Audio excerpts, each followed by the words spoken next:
I sold my silver. Why did I do so? Where did that liquidated cash go? And why did I choose to put it in those areas or investments? Stick around till the end of the video to find out the answers to these questions.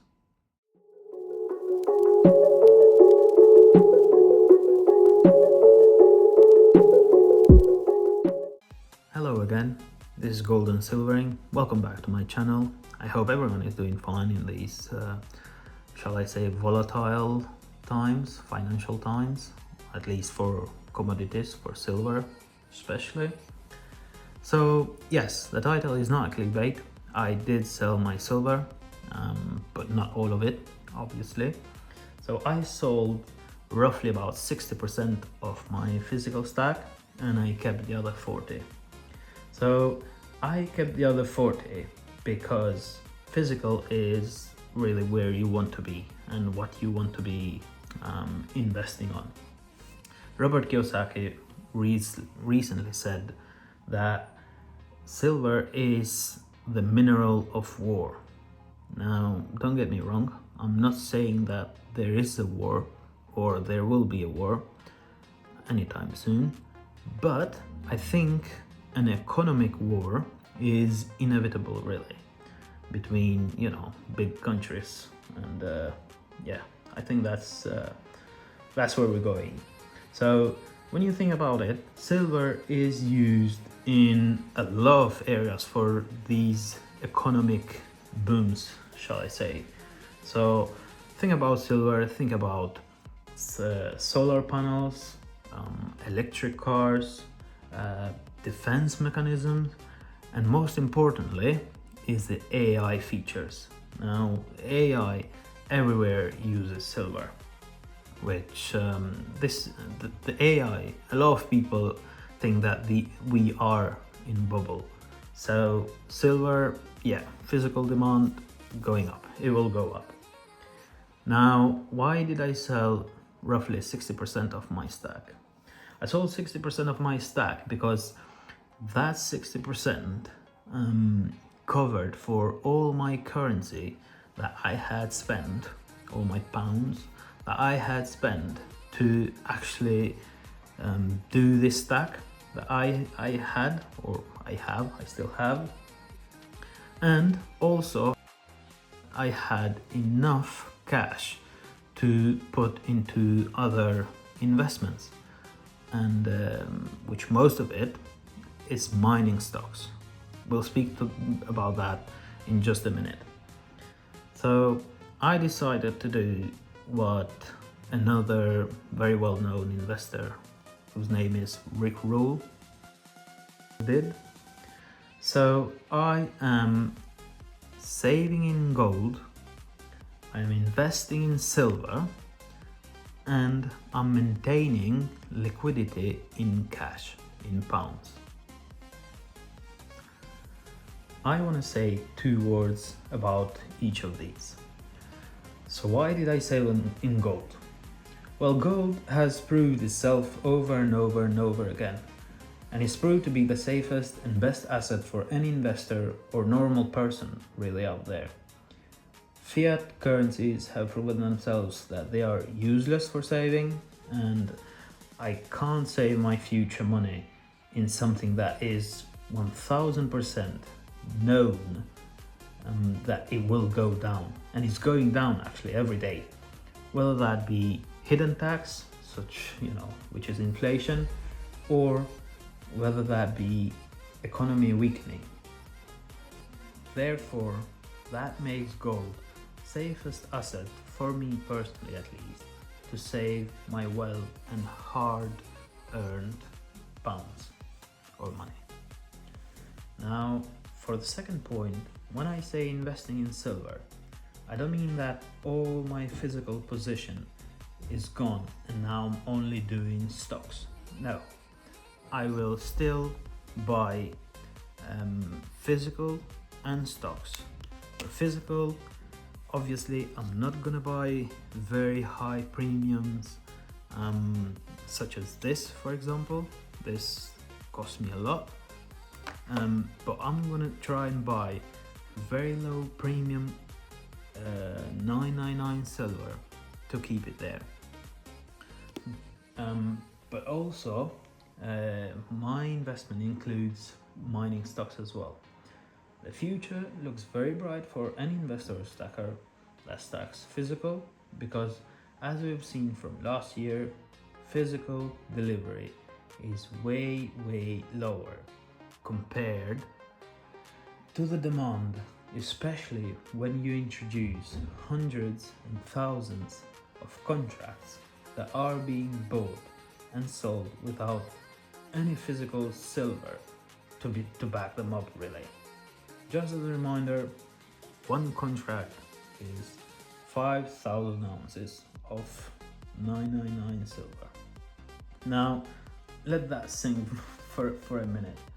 How much silver is being circulated without any physical backing up? What happens when these contracts actually ask for delivery? The physical metal then will just become unobtainium, and it will go, basically the spot price for physical silver will just shoot to the moon, really. As I said earlier, additional to the physical, I have started investing in mining stocks. I want to make a clarification here, because a lot of people misunderstand mining stocks with just normal digital silver and gold ETFs. This is different. Investing in a mining company, you are actually investing in a company that you believe will do well. Also, you're making money in return. Here, you know that you don't own any physical silver. You own, however, a fractional part, depending on, obviously, on the shares that you have bought of that company. I have spent a lot of time trying to know myself what kind of investor I am and I want to be. This is, I think, in my opinion, I think this is the hardest thing to do, and I recommend this to anyone who is in this business. I know that I like to do a ton of research before I put any money into something, which is what I have done exactly before I put any money into silver, into physical silver or gold. And this has proven to me to be very beneficial, for me at least. So I thought, I don't want to just buy physical silver and leave it there until very late. This kind of investing might be good for someone, it might not be good for someone else, but for me, it just like, it's a bit boring. So any investment, any activity that doesn't really give me chills when I buy or sell or during the way, I find it really boring.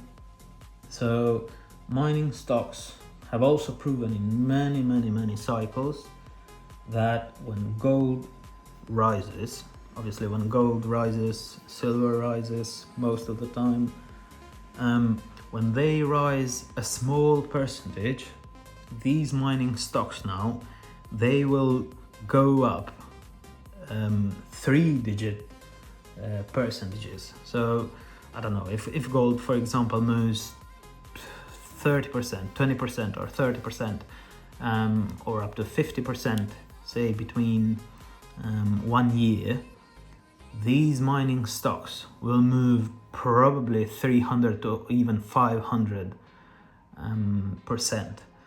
and your money is basically going to be multiplied. One more thing that I like to explain is that I don't buy, and I never have bought, any of the silver gold indexes that are supposedly, or ETFs that are supposedly backed by physical. Now, I believe, or from what I know at least, this is a scam, because remember what we said earlier about the contracts that exist out there without any actual physical backup. Now imagine someday you own some digital silver, for example, and you want that delivered to your doorstep. Do you really think that as soon as you order it, they just gonna straight deliver it to you?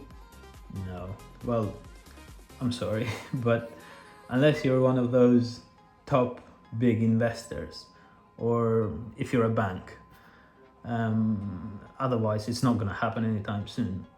So for this reason, those ETFs, to me, they look like trading really.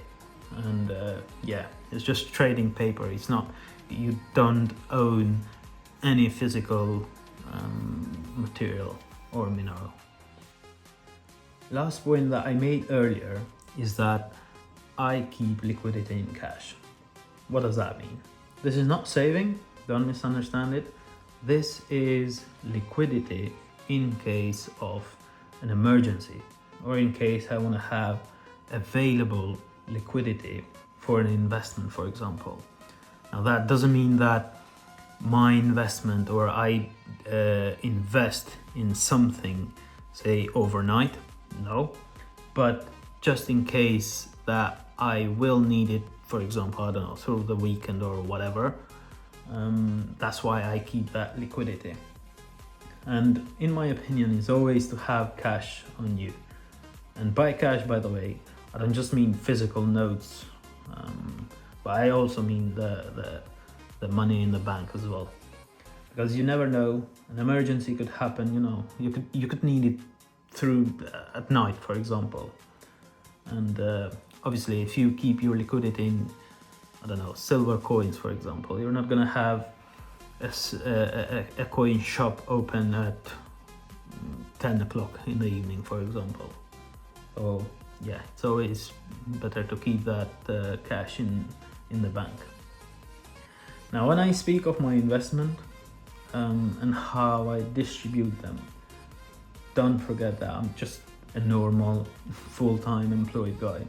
I don't really owe millions and millions. I just like to research a lot, and I like investing.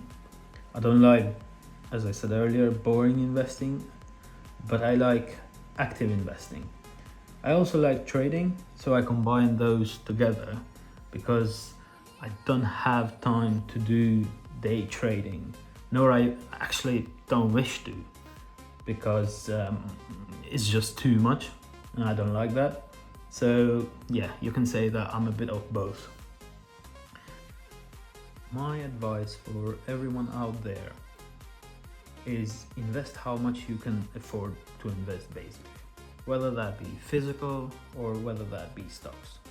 But please bear in mind that stocks and investing in stocks requires more time and more research. If you decide to do so, do your own research and basically just go in and whichever you find easier and more applicable to yourself. As for mining stocks, I will make another video where I will explain why would someone want to get in them, and why did I go, and how am I investing in them.